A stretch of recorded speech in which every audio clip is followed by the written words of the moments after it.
दोस्तों rechargeable torch light को खरीदने से पहले ये काम जरूर करें। कोई सा भी आप रिचार्जेबल टॉर्च लाइट खरीदते हो तो ज्यादातर टॉर्च लाइट की गारंटी वारंटी नहीं मिलती है। तो किन किन बातों को ध्यान रखना है, चलिए आज के इस वीडियो में जानते हैं। दोस्तों रिचार्जेबल टॉर्च लाइट खरीदने से पहले ये वीडियो आप देख रहे हो तो इस वीडियो को आप लास्ट तक जरूर देख लीजिएगा ताकि मेरे तरह आप भी ठगा न जाइएगा। ये टॉर्च लाइट हम बहुत कम प्राइस में खरीदे हैं। इसका फ्लैश लाइट यहाँ पे दिया हुआ है और ऑन ऑफ करने के लिए स्विच ये दिया हुआ है। तो इस स्विच को यहाँ पे देखिएगा ऑफ मोड में हो गया, बीच में ये कम रोशनी में जलता है और सबसे ऊपर करने में तेज रोशनी में जलता है, जो अभी थोड़ा सा भी ये नहीं जल रहा है। इसका बैटरी पूरी तरह डाउन हो गया है और जब इसको चार्ज में लगा रहे हैं तो ये चार्ज भी नहीं हो रहा है। डायरेक्ट 220 वोल्ट इनपुट इसमें दीजिएगा तब जाकर ये चार्ज होता है। तो यहाँ पे हम डायरेक्ट लाइन से लगा दिए हैं और जैसे ये इस डाटा केबल को लगाएंगे ना तो अभी देखिएगा इसमें का इंडिकेटर भी नहीं जल रहा है और शायद ये चार्ज हो रहा है कि नहीं हो रहा है हमको तो पता नहीं है, क्योंकि इसमें इंडिकेटर तो शो कर ही नहीं रहा है। इसको हम करीब 2 घंटा लगाकर देख लिए, फिर भी ये टॉर्च लाइट थोड़ा सा भी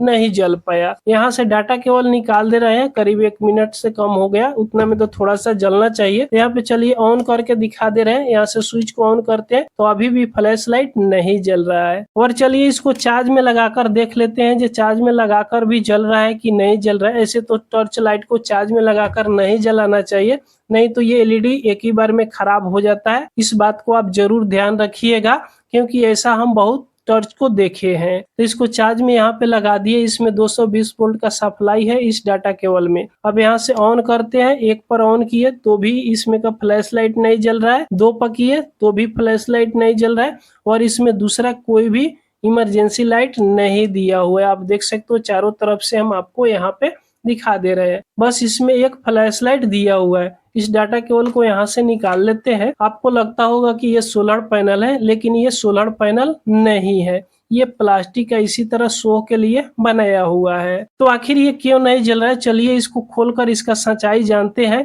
तो इसको खोलने के लिए सबसे पहले तो ये फीता को बाहर निकाल देंगे। तो फीता को यहाँ आराम से आप निकाल दीजिएगा दोनों साइड से। तो ये फीता को यहाँ पे निकाल दिए। अब इसको साइड में रखते हैं। अब इस टॉर्च लाइट को पहले यहाँ से खोलेंगे। टॉर्च लाइट को सच्चाई जानते हैं कि आखिर इस टॉर्च लाइट में दिया क्या है। जो कंपनी का जो चार्ज था ना, वही चार्ज जलकर ये बंद हो गया। ये ज्यादा देर नहीं चल पाया, हमको लगता है कि 5 से 10 मिनट के बीच में ये बंद हो गया था। दोबारा इसको चार्ज भी किए तो चार्ज ये नहीं हुआ। तो यहाँ पे इस रिफ्लेक्टर को निकाल दिए। इसके अंदर देखते हैं तो आप देख सकते हो कि यहाँ पे बहुत बड़ा साइज में बैटरी दिया हुआ है। ये ब्लैक बैटरी दिया हुआ है जो लीड एसिड बैटरी लगाया हुआ है। अब इसको खोलते हैं। तो खोलने के लिए यहाँ पे देखिएगा कुछ होल आपको दिखाई देगा। ये होल में सभी में स्क्रू है। तो चलिए यहाँ से खोल लेते हैं। तो यहाँ से सभी स्क्रू को खोल लिए। अब चलिए यहाँ से इस बॉडी को आराम से यहाँ से निकालते हैं। तो ये ऊपर वाला भाग को निकाल दिए, अब साइड में रखते हैं। अब यहाँ पे आप क्लियर देख सकते हो इसके अंदर तो बैटरी बहुत बड़ा लगाया हुआ है। चलिए यहाँ से इस बैटरी को निकालते हैं। तो बैटरी को निकाल रहे हैं तो आप देख सकते हो कि इसमें कोई तारे नहीं जोड़ा हुआ है, और तार जोड़ा हुआ है तो ये कटा हुआ है, देखिएगा। उसके बाद में इसके अंदर देखते हैं तो ध्यान दीजिएगा कि यहाँ पे देखिएगा बैटरी का तार काटकर और इसमें एक छोटा सा बैटरी लगाया हुआ है, देखिएगा लिथियम बैटरी लगाया हुआ है। जो बैटरी लगता है एयरबड में, जो एयरबड हम लोग चलाते हैं ना, उसके अंदर जो बैटरी लगा हुआ रहता है छोटा सा, वही बैटरी इसमें लगाया हुआ है। अगर क्लियर आपको दिखाई दे रहा होगा तो यहाँ पर आप देख सकते हो कि ये छोटा सा बैटरी है और बड़ा बैटरी में कोई भी कनेक्शन ही नहीं है। और इसका चार्जिंग पॉइंट देखिएगा तो यहाँ पे ये जला हुआ है, ये देखिएगा कैपेसिटर, ये पूरी तरह इसमें का पेपर सब निकल गया है बाहर और इसमें का टूटा हुआ कैपेसिटर का कुछ भी नहीं है। इसलिए तो ये चार्ज नहीं हो रहा है, क्योंकि इसका चार्जिंग सर्किट ही जल चुका है। और इसमें एक छोटा सा बैटरी लगाया हुआ। अब देखिएगा कि ये बैटरी जो इसमें लगाया हुआ है वजन के लिए लगाया हुआ है कि ठगी करने के लिए लगाया हुआ है। तो अब चलिए इस बैटरी को जांच लेते हैं। ऐसे तो लगता नहीं है कि ये बैटरी ठीक होगा, क्योंकि यहाँ पे ये बैटरी फूला हुआ है, शायद आप देख पाओगे। अब मल्टीमीटर लेते हैं और इस बैटरी को चेक करते हैं। तो यहाँ डीसी 20 वोल्ट की रेंज पे मल्टीमीटर को सेलेक्ट कर लिए और यहाँ प्लस माइनस की दोनों पॉइंट पे टच करके देखते हैं। तो अभी मल्टीमीटर में आप देख सकते हो कि ये बैटरी थोड़ा सा भी चार्ज नहीं है। देखिएगा कितना बता रहा है, आधे वोल्ट से कम बैटरी बता रहा है और बैटरी यहाँ पे ये हल्का सा फूल गया है।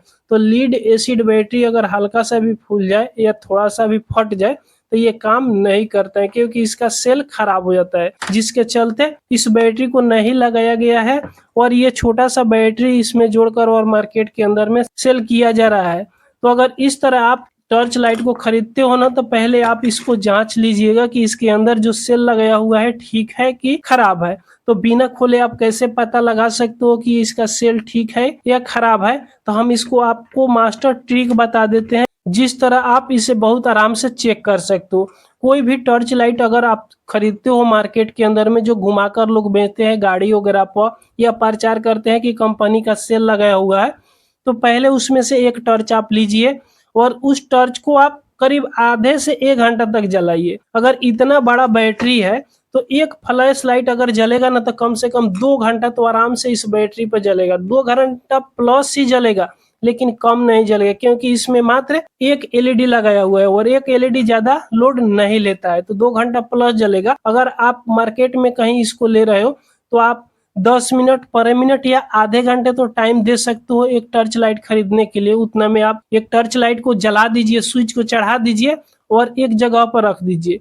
अगर वो आधे घंटा तक एक बराबर से जल रहा है, एक लेवल से जल रहा है, उसका रोशनी में कोई कमी नहीं आ रहा है, तो मान लीजिए कि वो टॉर्च ठीक है। अगर आधे घंटे से पहले वो डाउन हो जाता है बैटरी उसका और टॉर्च लाइट बंद हो जाती है, तो उस टॉर्च लाइट को मत लीजिएगा। ये टॉर्च लाइट हम करीब 10 से 15 सेकेंड जलाकर देखे थे तो ठीक जल रहा था। जब इसको हम घर पे लाए और जलाए तो करीब हमको लगता है कि 5 से 10 मिनट के अंदर ही ये टॉर्च लाइट बंद हो गया, इसका बैटरी डाउन हो गया। इसलिए हमको इसमें सस्पिशन लगा और दोबारा इसको चार्ज में लगाए तो ये इंडिकेटर भी नहीं जल रहा था और ये चार्ज भी नहीं हो रहा था। तो कोई भी टॉर्च लाइट खरीदने से पहले आप इतना ध्यान जरूर रखिएगा। और ये कितने में हमको टॉर्च लाइट मिला है? ये मात्र हमको 120 रुपया में मिला है। और इतना सारा सामान लगाकर 120 रुपया में कोई टॉर्च लाइट दे रहा है तो सोचने पर मजबूर हमको भी कर दिया।